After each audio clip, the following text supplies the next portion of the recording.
केंद्र सरकार के बजट के बाद हरियाणा की मनोहर सरकार के बजट से आम जन को उम्मीद है। कुरुक्षेत्र मीडिया की टीम ने युवा वर्ग से शिक्षा व्यवस्था, रोजगार और बजट को लेकर विशेष चर्चा की। धर्मनगरी कुरुक्षेत्र के युवाओं में बजट को लेकर खासा उत्साह है। वहीं युवा वर्ग कोविड-19 और बढ़ती महंगाई से भी राहत की उम्मीद रख रहा है। सरकार से युवाओं को क्या है उम्मीद, सुनिए युवाओं की जुबानी। एक भी बंद हो जाए, आपकी आंखें भी बंद, आपकी सारे हाथ भी बंद। ये देखिए, इस साल हरियाणा का बजट और बढ़कर आया है। तकरीबन हमें मालूम चला है कि 1,47,000 करोड़ के करीब बजट है हरियाणा सरकार का। इस बजट का सबसे पहले सदुपयोग, अब तक जितने भी सरकारें आई हैं सबने बजट के नाम पर अपने अपने घर बने, अपने पार्टियों के खदान भरे। ये बजट पूर्ण रूप से हरियाणा वासियों के ऊपर लगना चाहिए। अगर बात करें शिक्षा की, तो शिक्षा के लिए बजट का जिस प्रकार से दिल्ली सरकार ने शिक्षा को बहुत प्राथमिकता दी है, उसी के तर्ज पे हरियाणा सरकार को भी शिक्षा पे प्राथमिकता देनी चाहिए। हरियाणा का शिक्षा का स्तर सही मायनों में देखा जाए तो बहुत ही दुर्भाग्यपूर्ण है। विद्यालय, स्कूल, विद्या का मंदिर, जहाँ पे अध्यापक बच्चों को शिक्षा देने के लिए जाते हैं, वहाँ पर उन अध्यापकों को सरकारी प्रोग्रामों में ड्यूटी लगा दी जाती है, मंदिरों में बिठा दिया जाता है। अपने फंक्शनों की शोभा बढ़ाने के लिए उन अध्यापकों को अपने यहाँ बुला लिया जाता है। तो इस तरह की चीज़ों पे, इस तरह के फंक्शनों पे रोक लगनी चाहिए, ना कि स्टूडेंट्स की शिक्षा के ऊपर किसी भी प्रकार का प्रभाव पड़ना चाहिए। बच्चे पढ़ना चाहते हैं, अध्यापक पढ़ाना चाहते हैं, लेकिन सिस्टम की वजह से ना बच्चे पढ़ पाते हैं, ना अध्यापक पढ़ा पाते हैं। सरकार को मंशा तय करनी पड़ेगी कि इनको करना क्या है। दूसरी रही बात स्वास्थ्य के ऊपर, स्वास्थ्य की जो सीमाएं हैं वो बहुत ही ज़्यादा दुर्भाग्यपूर्ण है। अभी वैश्विक महामारी जो आई देश के ऊपर, हरियाणा भी उससे ग्रसित हुआ। हरियाणा का मंत्रिमंडल इसके प्रकोप में आया और वो लोग प्राइवेट अस्पतालों में जाके अपना इलाज करवा रहे थे। मैं जिस एरिया में रहता हूँ, मैं जिस विधानसभा में रहता हूँ, यहाँ का जनता का प्रतिनिधि, विधायक भी अपना इलाज करवाने के लिए प्राइवेट अस्पताल में गया। क्यों गया? जबकि हमारे यहाँ तो एक सुपर स्पेशलिटी अस्पताल बना रखा है 100 बेडों का। यहीं से पता चलता है कि इन्होंने आज तक बजट का सदुपयोग नहीं किया। तीसरी बात, रोजगार को लेकर। रोजगार पे सरकार बहुत दावे करती है कि हम रोजगार में न जाने क्या क्या बहुआयाम लेकर आ जाएंगे, लेकिन जब रोजगार की बात आती है, पानीपत के अंदर मेरे ख्याल से 1800 पता नहीं 1300 के करीब, मुझे ठीक से आंकड़ा याद नहीं है, कुछ चपरासी की नौकरियां निकली थी। 3 नौकरियां निकली थी, 27,000 ने इंटरव्यू दिया। 13 नौकरियां निकली थी और 27,000 युवाओं ने दिया, और जिसके अंदर सब बीटेक, एमटेक, इवन की पीएचडी लेवल तक के बच्चे थे। तो यहाँ से पता चलता है हरियाणा में बेरोजगारी की सीमा कितनी है। इसके ऊपर भी ध्यान दिया जाना चाहिए। और बजट का आधा हिस्सा, बिल्कुल आधा हिस्सा शिक्षा के ऊपर, और उसका तीसरा हिस्सा, बिल्कुल तीसरा हिस्सा स्वास्थ्य के ऊपर लगना चाहिए। बाकी और जगह पे इनको व्ययन करना चाहिए। देखिए, हर वर्ष की भांति इस वर्ष भी बजट हरियाणा सरकार लेके आ रही है, लेकिन इस बजट की लोगों को बहुत ज़्यादा इंतजार है। उसका मुख्य कारण है कि कोरोना काल में जिस तरह से लोगों को आर्थिक तंगी का सामना करना पड़ा, तो लोगों को उपेक्षा, इस बजट से काफ़ी उपेक्षाएं हैं कि हमारा कोरोना काल में जिस तरह का नुकसान हुआ, जिस तरह से हमारे रोजगार छीन गए, जिस तरह से हमारे को स्वास्थ्य संबंधी दिक्कतें आई, वह हरियाणा सरकार इस बजट में हमारे सभी मुख्य मांगों को रखकर इस बजट को पास करेगी।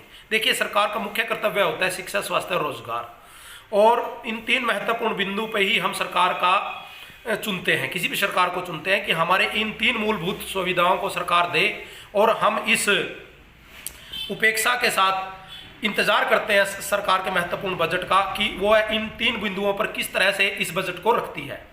तो जैसा कि सभी लोग जानते हैं कि शिक्षा प्रणाली की बात करें हम, अगर हम रोजगार की बात करें, स्वास्थ्य की बात करें, तो अगर हम हरियाणा की बात करें तो हमारे हरियाणा की यह दशा है कि कोरोना काल में जितने भी लोग कोरोना महामारी की चपेट में आए, आम जनसाधारण को सरकारी सुविधाएं मिली, और जबकि सरकारी सुविधाओं के ऊपर विश्वास न करके जितने भी वीआईपी लोग, वीआईपी कल्चर से जुड़े हुए लोग, राजनीति से जुड़े हुए लोग, उन्होंने अपना इलाज मेदांता जैसे या बड़े मल्टीपल हॉस्पिटलों में करवाया। तो इससे पता चलता है कि उनका खुद का भी इस स्वास्थ्य संबंधी प्रणाली पर विश्वास नहीं है। और दूसरा, अगर शिक्षा की बात करें तो शिक्षा की भी अगर हम बात करें तो यहाँ हमारे को देखने में आता है कि विद्यार्थी ज़्यादा हैं और शिक्षक कम होते हैं, जिसके कारण कि एक ही शिक्षक को कई विषयों पर अलग अलग क्लासों की पीरियड लेने पड़ते हैं और इन्हीं शिक्षकों की नियुक्ति हमारे कृषि के लिए लगा दी जाती है, आंगनवाड़ी के लिए लगा दी जाती है, जबकि एक शिक्षक का काम है कि स्वास्थ्य शिक्षा संबंधी बच्चों को शिक्षा प्रदान करे। तो हमारा सरकार से यही निवेदन है कि शिक्षा की तरफ, स्वास्थ्य की तरफ और रोजगार का तो हमारे हरियाणा में इतना बुरा हाल है कि डी क्लास की भर्तियों में भी PhD तक M.Tech B.Tech लोगों ने इसके लिए आवेदन किया ताकि हमें कोई ना कोई किसी न किसी प्रकार से कोई छोटे से छोटा रोजगार मिल जाए।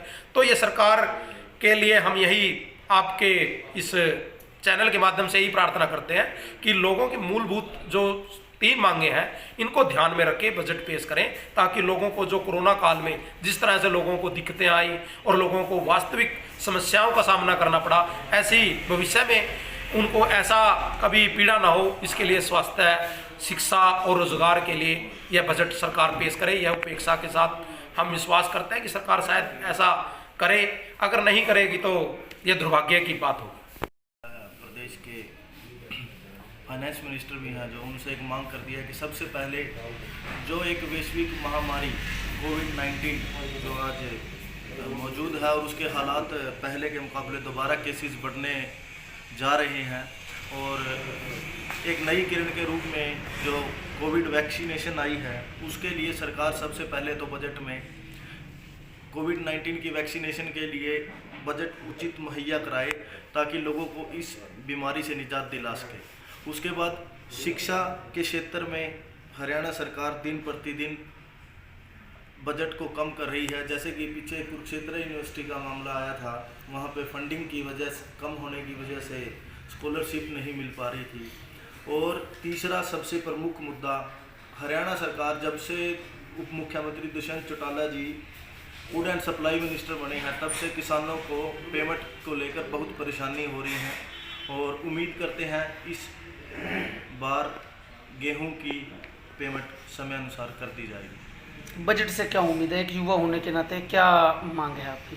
पिछले 7 वर्षों से खट्टर साहब और उनकी सरकार, चाहे दुष्यंत चौटाला जी के समर्थन वाली 1.5 साल की सरकार हो, उन्होंने कभी भी युवाओं को ध्यान में रखकर बजट बनाने का काम नहीं किया, हमेशा ही युवा को निराश किया है और इस बार भी कोई खास उम्मीद नहीं है। देखिए, अभी 75% हरियाणा को रोजगार का जो झूठा दावा किया गया था, उसको डोमिसाइल एक्ट 6 के तहत ही ख़त्म कर दिया जाएगा। ऐसा पहले आंध्र प्रदेश सरकार ने भी करने की कोशिश की थी, जो मात्र एक ढकोसला था। तो युवाओं को इस सरकार से कोई खास उम्मीद नहीं। हम तो सरकार से यही मांग करते हैं कि रोज़गार, ज़्यादा से ज़्यादा रोज़गार दें। आज हरियाणा में सिर्फ एक रोज़गार का मुद्दा है, बेरोजगारी सबसे बड़ी समस्या है।